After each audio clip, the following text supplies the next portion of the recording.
Good morning, everyone. It is Catalyst Echo here from Catalyst Echo Designs, and we're just getting back started on this. I did work out the color scheme, the basic color scheme for it, and it's really going to be like heavily gray, leaning with like a little hint of pink. This side shows it fairly well, so that's really the purpose of a first coat for me. As you can tell, it's a hot mess, and that is fine. I've let it dry overnight, and we are now just going to come in here and paint this part the Hurricane Gray, because I really love the way that the gray looks with this ivory. I think it's really pretty. It's a nice combination. So we're going to paint this Hurricane Gray and set it aside to dry, and then get back to work. So yeah. Yesterday when I was doing the base coat, I was telling you a little bit about my future plans for the channel, and I thought I might continue on that a little bit today. So one thing I would love to cover is mixing color and how to determine like what colors will blend well with other colors, you know, color theory type stuff, color wheel type stuff. And what colors will just end up looking like muddy and gross. So that's something that I would like to cover. I would also like to cover making your own stencils using a Cricut, because that's something I do a lot. But there's so many YouTubers that like specifically talk about using your Cricut to make stencils, and it's I don't know. I mean, I'm not sure if I'd be adding much to the conversation, except for how to incorporate Adobe Illustrator, but I am not certain if that's something that people would be interested in. Like, if you're not a graphic designer and you don't already have the Adobe Creative Suite as part of, you know, your work life, I'm not sure if that's something that you would be interested in. So you'll have to let me know about that as well. Using Adobe Illustrator is, I mean, I guess I could learn other programs and, you know, like more free programs, and teach you how to use them. But the thing is that what I know is Illustrator, because I come from the world of graphic design. So there are basic things I could teach though, like what is an SVG? What does it mean? Like, how do you create one using free stuff on the internet? Something like that. And I could teach design space in Cricut a little bit. I do tend to use Illustrator whenever possible. I'm just looking for somewhere to set this to dry. There we go. Okay, cool. So I could cover that if that's something that people would be interested in. I don't know how many of you have a Cricut out there. They're not, you know, necessary for furniture flipping, but one thing that I love about having one is being able to make custom stencils. A lot of my work features custom stencils that I created myself, or that I altered some stock vectors to create. And it just gives your stuff that added element of true customization, and it kind of opens up a lot more possibilities for you. But it's not necessary. So that's something I was thinking about teaching. Thinking about teaching stuff about photography, like how to set up little product photo areas, even if you don't have the proper equipment. That's something I'd really love to cover, because I don't have the proper equipment, in spite of the fact that I used to do photography as part of my living. For product photography, that was never my thing. And so I don't have the proper equipment. So what I basically do is set up a temporary space to shoot my products. And that's something I'm probably going to make a video on later this week, or maybe next week, when I stage all these jewelry boxes that I'm going to be creating. I have a whole bunch that are already ready, and then I just wanted to have an even number, and a little bit of a range of styles. One of my things that I wanted for my business, so when you're going to start a business, one of the things you have to think about is like, what's your overall business strategy? What's your brand story? What kind of message do you want your brand to say. And I want my brand to be all about finding inexpensive things to use and making premium products last longer. That's part of, you know, sustainability basically is another part of it as well. But I like design on a budget. Like I really do like that, because I think a lot of people think that in order to get like a really, really great design, that you need to spend a lot of money on things like transfers and whatever. And I have used a lot of transfers on my channel. It's kind of weird for me because it's not really my thing, actually, overall. I'm far more about things like creating a reusable stencil, and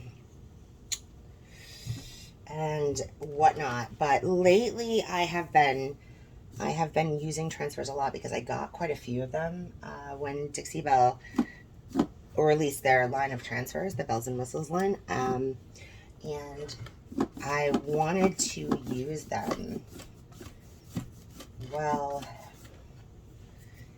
you know, they were still new.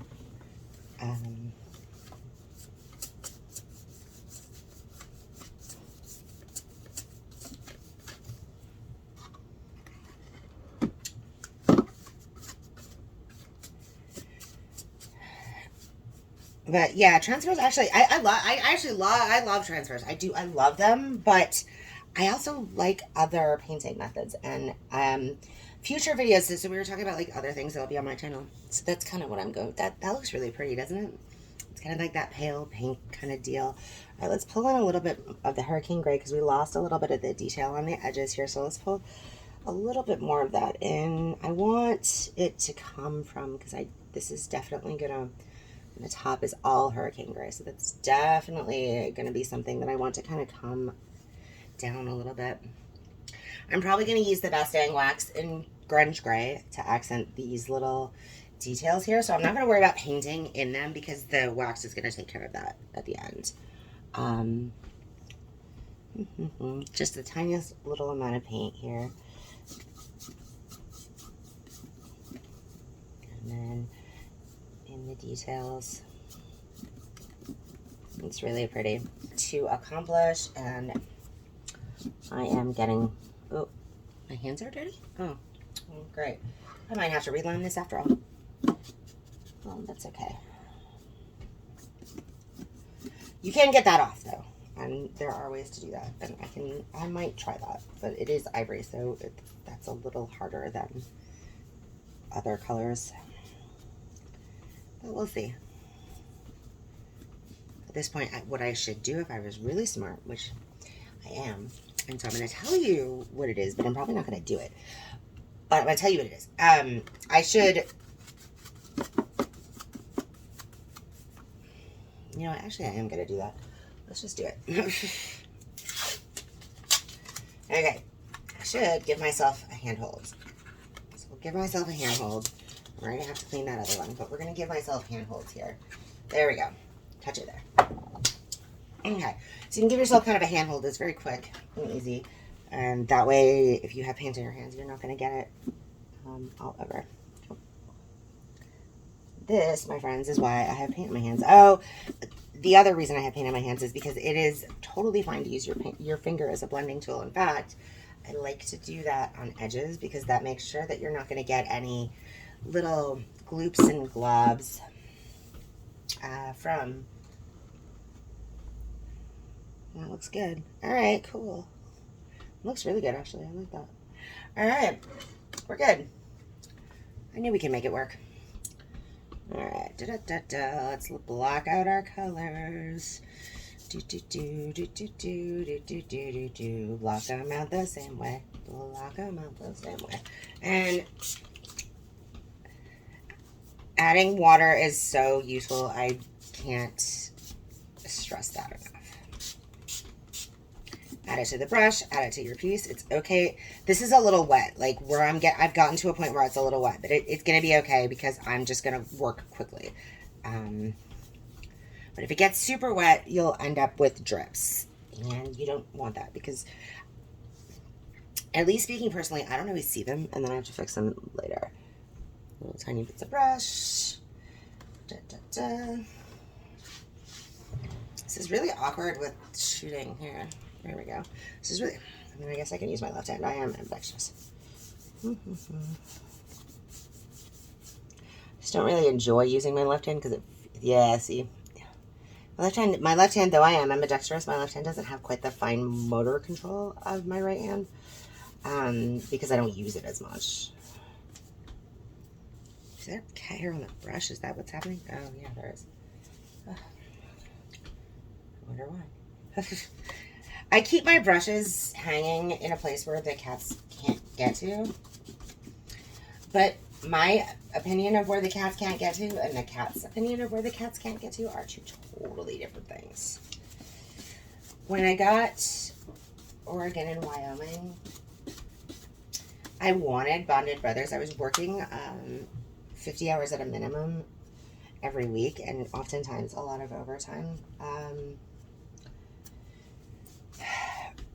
It included, you know, in addition to the 50 hours that were like guaranteed and / mandatory. And I wanted them to have, you know, someone to be with. I wanted them to have like a companion to,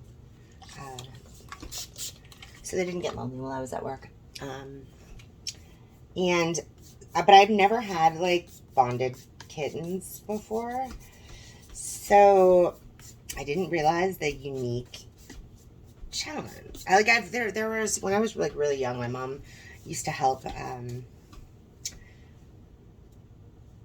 you know, when there were kittens, my mom used to help like kind of watch the kittens and help, you know, take care of them when there were kittens of somebody that we knew. And I had a cat when I was younger that had kittens as well. This was before spaying and neutering was really, you know, as prevalent as it is now. Okay, I like this so far. So we're gonna let that part dry. Oh yeah, let me do the same thing I just did with the others. I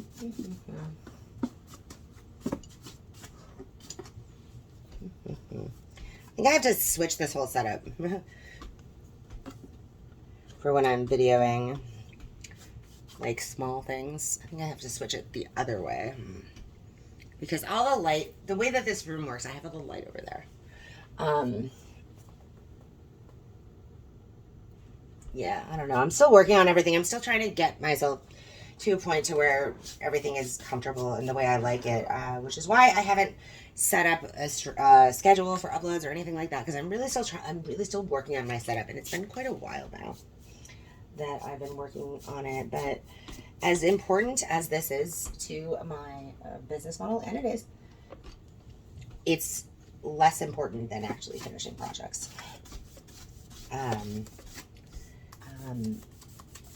I love working on small jewelry boxes and things like that because you can work out different blends and different techniques, and it doesn't take forever. Like blending on a dresser is a way different thing than blending on a small jewelry box. I have a dresser that's downstairs that is finished, but it's just my client is redoing the room that it's going to go in, so it's still down there. But anyway, it's huge. It's enormous, this dresser, and I did a three almost, I think there's 4 colors on it actually. It doesn't look like there's 4 colors on it, but there is. I did a 4-color blend on that, and I remember my arms getting so tired.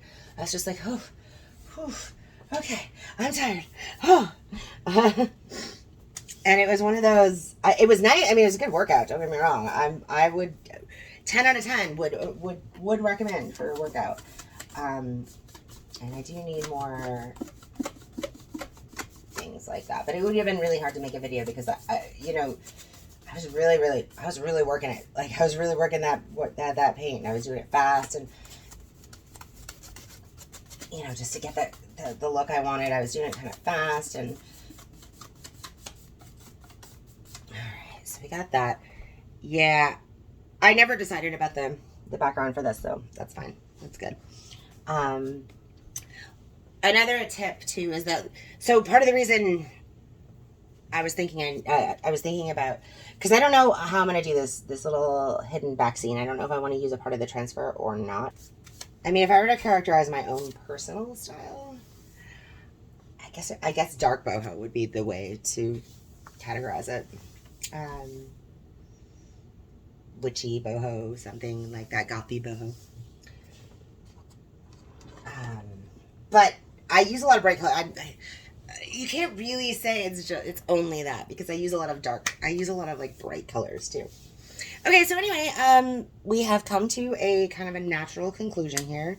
We're gonna let this dry, and I'll come back to you later on when it is time to make any final adjustments to the paint, which there probably will be like another coat. I don't know. We'll just have to see, because it might be perfect when it dries. That's part of blending, is trusting the process, which I've said on a number of occasions. So please forgive me if you've heard this and I'm repeating myself.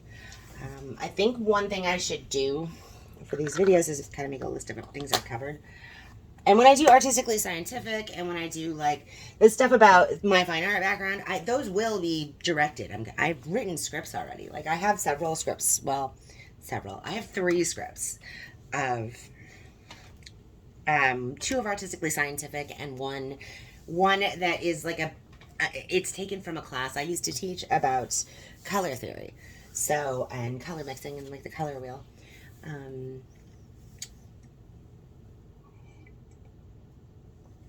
But yeah, so those will be a little bit more direct. But like these Let's Paint videos, I don't know. I feel like when I repeat myself, I should be like, oh, I'm so sorry for repeating myself, because clearly you've watched all my videos, but have you?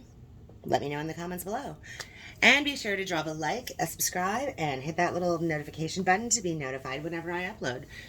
Have a wonderful day, and we'll see you next time. Bye!